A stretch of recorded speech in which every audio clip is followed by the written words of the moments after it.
आज हमारा टॉपिक है आव्यूह पर संक्रियाएं। हम ये समझेंगे कि संक्रियाएं जो होती हैं वो आव्यूह पर किस प्रकार से यूज होती हैं। सबसे पहले आती है योग संक्रिया, अर्थात दो आव्यूह को यदि हम जोड़ेंगे तो किस रूप में जोड़ेंगे। जैसे आव्यूह ए जो है वो 1 2 3 4 और जो आव्यूह बी है वो 3 5 4 9 इस रूप का है। कोई भी दो आव्यूह हमें दिए गए हो तो हम उन आव्यूह का योग करेंगे तो किस प्रकार से करेंगे, यानी a प्लस बी का मान कैसे याद करेंगे। जो a11 है उसमें हम क्या करेंगे, a11 यानी b11 को ऐड करेंगे। जो पहली पंक्ति का पहला क्रम है वो दूसरे आव्यूह में पहली पंक्ति के पहले क्रम में जुड़ जाएगा, यानी क्रम अनुसार इसका योग होता है, क्रम के अनुसार इसका घटाव होता है। 1 प्लस 3 हो गया, 2 प्लस में 4 हो गया, 3 प्लस में 5 हो गया और 4 प्लस में 9 हो गया। तो हमें क्या प्राप्त हुआ, आव्यूह का योग करने पे 4 6 8 और 13। ये तो है आव्यूह की योग संक्रिया, यानी a में b जोड़ेंगे तो a प्लस बी आएगा। अब इसके लिए क्रम विनिमयता गुणधर्म भी यूज होता है। आप a प्लस बी करो चाहे b प्लस a करो, दोनों का जो मान होगा वो एक जैसा होगा, बराबर होगा। आव्यूह के लिए क्रम विनिमयता का नियम जो है वो यूज होगा। जिस प्रकार से हमने पढ़ा था कि दो आव्यूह का योग किस प्रकार से होता है, दोनों आव्यूह के जो क्रम है वो एक ही प्रकार के होने चाहिए। अब उसी तरीके से हम इसका घटाव करेंगे, व्यवकलन करेंगे। जैसे एक जो आव्यूह है वो इस रूप का है और जो सेकंड आव्यूह है वो इस रूप का है। a माइनस बी का मान याद करेंगे तो a11 में से b11 को माइनस करेंगे, 3 माइनस 2 9 माइनस 10 8 माइनस 5 और 10 माइनस 9। तो हमें प्राप्त हुआ 1 3 माइनस 1 और 1। ये a माइनस बी का मान है, आव्यूह a में से b को माइनस किया। हाँ, यदि हम b माइनस a करते तो ये दोनों क्या होते, क्रम विनिमय गुणधर्म का पालन नहीं। हम बात करेंगे कि दो आव्यूह का गुणन कैसे होता है, उनका गुणा किस प्रकार से होता है। जैसे ये जो आव्यूह है ये 2 गुणा 2 क्रम का आव्यूह है, ये भी 2 गुणा 2 क्रम का आव्यूह है, 2 पंक्ति 2 स्तंभ है। तो जब हम इसका गुणा करेंगे a को b से तो ये ab बनेगा। ab का क्रम भी किस प्रकार का होगा, ab का क्रम इस प्रकार से निर्धारित करते हैं, 2 गुणा 2 क्रम इसका था, 2 गुणा 2 क्रम इसका था। तो हमें क्या करना है कि ये जो क्रम है ये दोनों में समान होता है, इसे छोड़ना और ये जो क्रम है वो बराबर में लेना होता है, जो ab का क्रम होता है। यानी ab जो है वो क्या होगा, 2 गुणा 2 का क्रम होगा। ये हम इसलिए ध्यान रखेंगे कि अगर 2 पंक्ति वाले को मैं आगे 3 स्तंभों वाले के साथ गुणा करना पड़ेगा तो इस रूप से होगा। a का b से मल्टीप्लाई करते हैं, गुणा का तरीका क्या होता है कि इस पंक्ति को हम क्या करेंगे, इस प्रकार से गुणा करेंगे, यानी इधर वाले का स्तंभ उधर वाले की पंक्तियों के साथ गुणा करेंगे, या इधर से पंक्तियों का गुणा उधर वाले स्तंभ के साथ करेंगे। तो देखिए 2 का और 3 का गुणा किसके साथ होगा, 5 और 6 के साथ। तो सबसे पहले 2 का गुणा 5 के साथ होगा, फिर प्लस का चिन्ह लगेगा, फिर 3 का गुणा 6 के साथ होगा। ये दो आव्यूह का गुणा करने का तरीका है। फिर इसी प्रकार 2 और 3 का गुणा किसके साथ होगा, 4 और 0 के साथ, जिसको हम लिखेंगे 2 गुणा में 4 प्लस में 3 गुणा में 0। अब जो सेकंड पंक्ति है -1 और 4 का गुणा भी इन दोनों के साथ होगा, -1 गुणा में 4 प्लस का चिन्ह और -1 गुणा में 5 होगा, -1 का 5 के साथ, फिर 4 का गुणा 6 के साथ होगा। फिर आगे यही अवयव -1 का गुणा 4 के साथ प्लस का चिन्ह और 4 का गुणा 0 के साथ, यानी इधर वाली पंक्ति का गुणा उधर वाले स्तंभ के साथ करेंगे। सोल्व करते हैं इसको, 2 गुणा 5 10 प्लस में 18, 4 गुणा 8 प्लस में 0, 5 को 1 से किया -5 और 6 चौके 24 और ये हो गया -4 प्लस में 0। इससे बराबर में क्या प्राप्त होगा, 10 और 18 28, इसको हम लिखेंगे 8, ये 24 माइनस 5 में मिला प्लस का 19 और -4 में 0 जोड़ेंगे तो माइनस का 4 प्राप्त होगा। यानी ये भी देखो 2 गुणा 2 क्रम का क्या मिला हमें, एक आव्यूह मिला गुणा। हाँ, गुणा में आप ये ध्यान रखिएगा कि अपने ab का गुणा करें और ba का गुणा करें तो दोनों मान है वो एक जैसे नहीं होंगे, ठीक है, ये ध्यान रखिएगा। इसके लिए क्रम विनिमय का गुणधर्म पालन नहीं करेगा। अदिश गुणा में हम क्या पढ़ेंगे कि कोई भी एक आव्यूह हमें दिया गया है, a आव्यूह है, 2 3 माइनस 1 4, किसी भी अवयव को अदिश गुणा करें, यानी किसी भी संख्या के साथ गुणा करें, कोई अदिश संख्या के साथ गुणा करें। जैसे ये अवयव था, इसको मैंने 5 के साथ गुणा किया, तो इसके बाहर गुणा में 5 लगाया। अब जो अवयव के बाहर लिखा गया अवयव होता है, वो अंदर प्रत्येक अवयव के साथ क्या होता है, गुणा होता है। यानी 5 को अगर हम अंदर लेके जाएंगे तो सभी के साथ गुणा करेंगे, अगर ये बाहर बटा में लगाएंगे तो अंदर वाले सभी में इसका भाग करेंगे। तो सोल्व करते हैं, 5 दूनी 10, 5 तिये 15, 5 एकम 5 और 5 चौके 20। अदिश गुणा जो है अवयव का वो इस प्रकार से होगा। इस अवयव को 5 से गुणा किया तो इसका मतलब हमें 5a का मान प्राप्त हो गया, दोनों साइड हमें 5 से प्राप्त हुआ। इस प्रकार से अवयव का गुणा होगा, ये 2 गुना 2 क्रम का अवयव। हम अवयव के लिए कुछ गुण धर्मों का अध्ययन करेंगे। हमारा पहला गुण धर्म क्रम विनिमय है, जो हमने पीछे भी पढ़ा था कि यदि a प्लस बी या b प्लस a करेंगे तो क्रम विनिमय गुण धर्म का सत्यापन होगा, दोनों साइड्स बराबर होंगे, a में b जोड़े चाहे b में a जोड़े।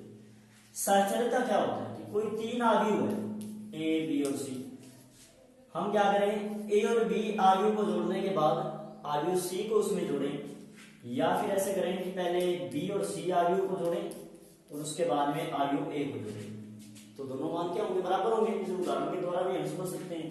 तो यहाँ भी सहचर्यता गुणधर्म लागू हो रहा है। फिर आगे नियम है कि योज्य तत्समक क्या होता है। योज्य तत्समक अपने वैसे 0 को कहते हैं, यानी ऐसी संख्या जिसे किसी भी अन्य संख्या में जोड़ने पर परिणाम पर कोई भी प्रभाव न पड़े। जैसे कोई अवयव a है, उसमें अगर अपने 0 जोड़े यानी शून्य अवयव जोड़े तो बराबर में क्या आएगा, a आएगा ना। तो o जो होता है यानी शून्य अवयव जो होता है वो किसका काम करता है, शून्य अवयव जो है वो योज्य तस्मक का यानी तस्मक अवयव का जो काम है वो करता है। नेक्स्ट टॉपिक है योज्य प्रतिलोम। कोई भी अवयव हमें दिया होता है तो उसका योज्य प्रतिलोम क्या होता है कि हम उसका चिन्ह बदल देते हैं, उसका निशान बदल देते हैं। डेफिनेशन ये है कि एक अवयव का योज्य प्रतिलोम अवयव वो होगा जिनको मिलाने पर, जोड़ने पर बराबर में 0 प्राप्त हो। तो हम a और -a को अगर सोल्व करें तो बराबर में हमें क्या प्राप्त होगा, 0 ही प्राप्त होगा, शून्य अवयव प्राप्त होगा। तो कह सकते हैं योज्य प्रतिलोम a का -a होता है। फिर आता है निरसन नियम, जिसको कैंसिलेशन रूल बोलते हैं। जैसे एक अवयव, दो अवयव सॉरी a प्लस b बराबर है किसके, b प्लस c के, तो यहाँ पे डायरेक्ट हम निरसन नियम का प्रयोग कर सकते हैं। कैसे कि दोनों साइड b है, सेम अवयव है, b से b कैंसिल हो जाएगा, तो a बराबर किसके हो गया, c। ये कौन सा नियम है, ये निरसन नियम। पहले हमने अवयव के योग के गुण धर्म जो है वो पढ़े थे। अभी हम अवयव के गुण धर्म के बारे में पढ़ेंगे। जैसे एक अवयव a है 1 0 2 1 और अन्य अवयव जो है वो b है 2 0 1 3। अब हम इन दोनों अवयव के लिए क्रम विनिमय गुण धर्म का पालन करते हैं। पहले a b का मान याद करते हैं, a का b के साथ गुणा करते हैं। गुणा का आपने नियम जो पीछे पढ़ा था, पंक्ति का स्तंभ के साथ गुणा हो जाएगा ना, तो हम लिखेंगे 2 एकम 2 प्लस 0, 1 एकम 1 प्लस 0 और 2 दूनी 4 प्लस में 0 और 2 एकम 2 प्लस में 3। तो हमें क्या प्राप्त हुआ, बराबर में प्राप्त हुआ 2 1 4 5। अभी हम करेंगे ba का गुणा, यानी b को a के साथ गुणा। b का मान पहले लिखेंगे, a का मान बाद में लिखेंगे। तो लिखते हैं 2 0 1 3, ये b का मान है और ये a अवयव है, इन दोनों का गुणा करते हैं। तो क्या अवयव प्राप्त हो रहे हैं, इन दोनों का मल्टीप्लाई इसके साथ होगा ना, 2 एकम 2 प्लस 2 एकम 2, 2 0 0 प्लस में 1 और उसके बाद में हो जाएगा ये 0 प्लस में 6 और उसके बाद में हो जाएगा 0 प्लस में 3। तो बराबर में हमें क्या प्राप्त हुआ, 4 1 6 और 3। तो हमने देखा कि ये दोनों मान a b और b a जो है वो आपस में बराबर नहीं है। लेकिन ये जरूरी नहीं होता कि ये बराबर नहीं होंगे, किसी विशेष स्थिति में a b और b a का मान बराबर हो भी सकता है, लेकिन इन स्थितियों में बराबर नहीं है।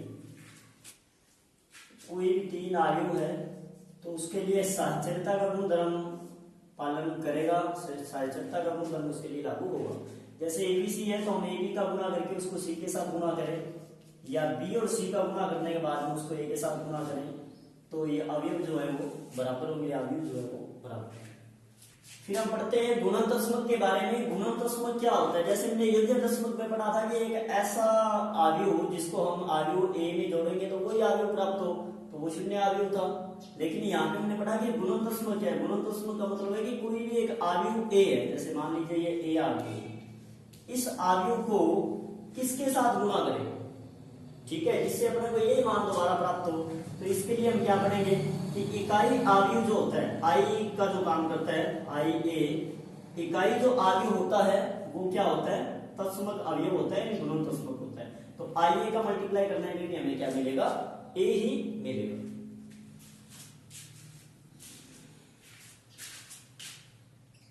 यदि अवयव ए बी व सी योग व गुणन के अनुकूलनीय हो तो उसके लिए हम मंडलता रूल का पालन कर सकते हैं। जैसे a मल्टीप्लाई बी प्लस सी है तो इसको हम इस प्रकार से भी लिख सकते हैं ए बी प्लस ए सी, जैसा कि हमने गुणा के रूप में पढ़ा है, ए का बी के साथ मल्टीप्लाई और प्लस का चिन्ह ए का सी के साथ मल्टीप्लाई। इसके अलावा हम जानते हैं कि यदि एक समान क्रम के दो वर्ग अवयव ए और बी जिनका गुणन करने पर हमें इकाई अवयव प्राप्त हो, यानी कि 1001 प्राप्त हो, तो वहां पर ए बी का प्रतिलोम गुणन अवयव कहलाता है और बी जो है वो ए का प्रतिलोम गुणन अवयव जो है वो कहलाता है। यदि दो अवयव ए और बी का गुणा करने पर हमें शून्य अवयव प्राप्त हो तो ये अवयव शून्य के भाजक कहलाते हैं। गुणन प्रतिलोमी अवयव हमने पढ़ा और शून्य के भाजक अवयव को हमने इस रूप में पढ़ा। 3.2 का पहला सवाल हमारे लिए है कि यदि अवयव ए तथा अवयव बी हमें दिए गए हों तो a प्लस बी व a माइनस बी का मान ज्ञात करें। तो सबसे पहले हम अवयव a और b का योग ज्ञात करेंगे, यानी अवयव a में b को जोड़ेंगे। तो जोड़ने का तरीका किस प्रकार का होगा कि हम दोनों अवयव जो हैं वो सेम क्रम के हैं, a प्लस b हमने लिखा है, तो a अवयव के अंदर हम b अवयव को जोड़ते हैं, प्लस का चिन्ह लगाते हैं मध्य में और इसको सोल्व करते हैं। जो धनात्मक चिन्ह है वो जुड़ जाएंगे, जिनमें माइनस का निशान आ रहा है वो घट जाएंगे।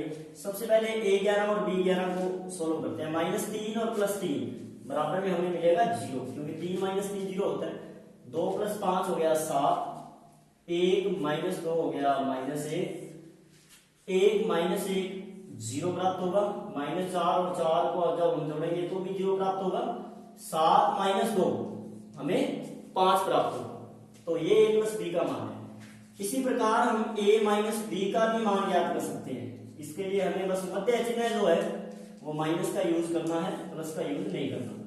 माइनस का मतलब है कि ब्रैकेट के अंदर जो संख्या होती है हम ये कह सकते हैं कि अवयव के जो अवयव है उनके चिन्ह जो है वो बदल जाएंगे इस कंडीशन में। तो आप देखिए -3 और ये भी -3 है, 3 माइनस का ही हो गया, तो ये बन गया -6। 2 और -5, 2 - 5 -3 होता है। 1 - +2 हो गया तो 2 और 1 3, 1 - +1 हो गया ना, 1 और 1 2, -4 प्लस -4 और -4 माइनस क्या और 7 माइनस प्लस हो गया ना, ये तो 7 + 2 बराबर में 9। ये हमारा आंसर है। अवयव ए और बी का योग, ए और बी का माइनस। क्वेश्चन नंबर 2 है कि यदि a प्लस बी बराबर -7 0 2 -5 तथा a माइनस बी 3 -2 0 3 हो तब a व b अवयव जो है उनके मान ज्ञात करें। तो हम क्या करेंगे, अवयव a जो है a प्लस बी, सबसे पहले उसे लिखेंगे तो इस रूप में है -7 2 0 -5, a माइनस बी 3 - 2 0 3। ये हमारे लिए समीकरण नंबर 1 है और ये हमारे लिए समीकरण नंबर 2 है। अब हमने विलोपन विधि का प्रयोग किया कि समीकरण 1 व 2 को जोड़ दिया। हमने लिखा समीकरण 1 व समीकरण 2 से a और a 2a मिल गया हमें, प्लस b माइनस b जो था वो कैंसिल हो गया, यानी 0 हो गया। दोनों अवयव को भी जोड़ दिया। -7 + 3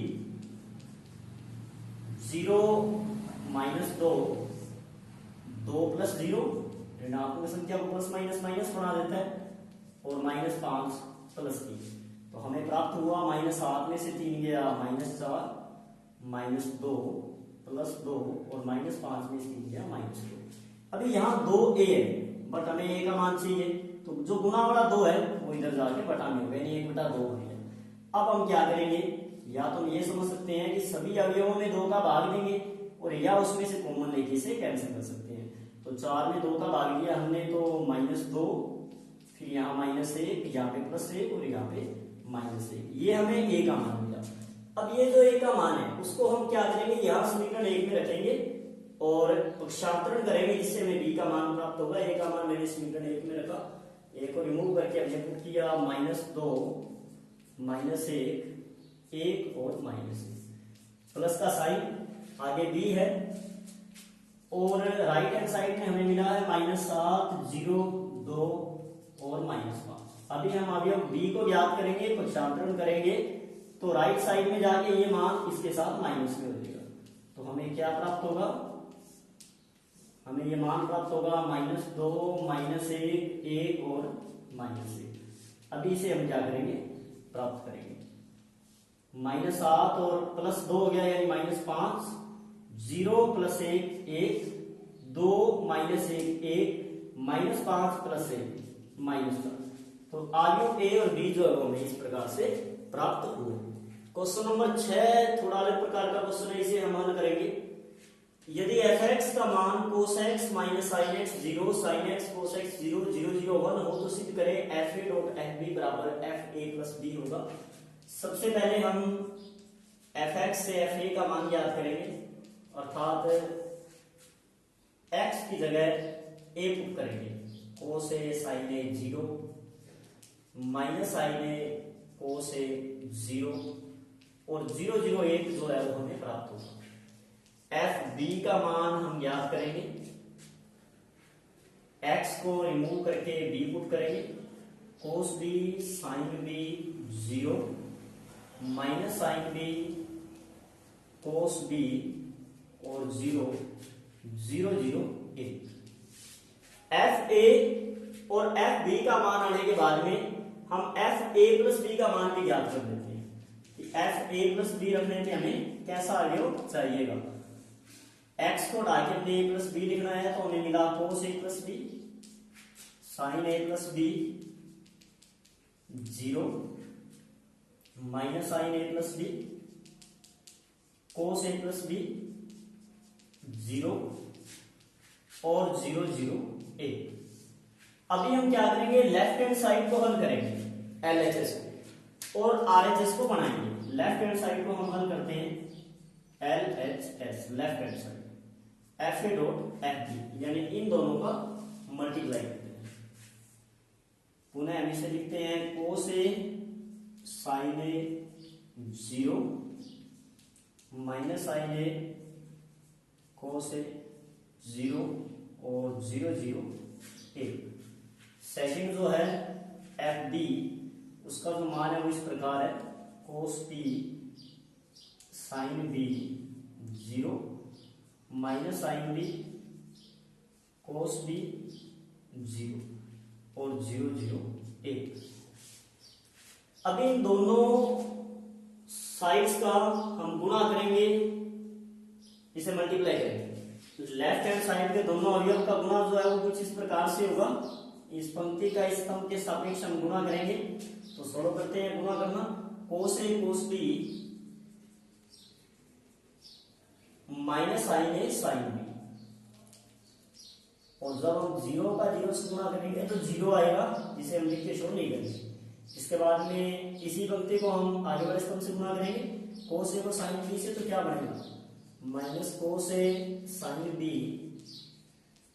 plus sin a cos b, तो प्लस माइनस माइनस हो जाएगा, sin a cos b। इसके बाद में हम गुणा करेंगे अंतिम पंक्ति के साथ, cos a को 0 से करेंगे, sin a को 0 से करेंगे और इसको 0 से करेंगे, यानी अंतिम अवयव जो है वो हमें क्या मिलेगा, 0 मिलेगा। अभी इसी प्रकार से आगे सोल्व करते हैं, sin a cos b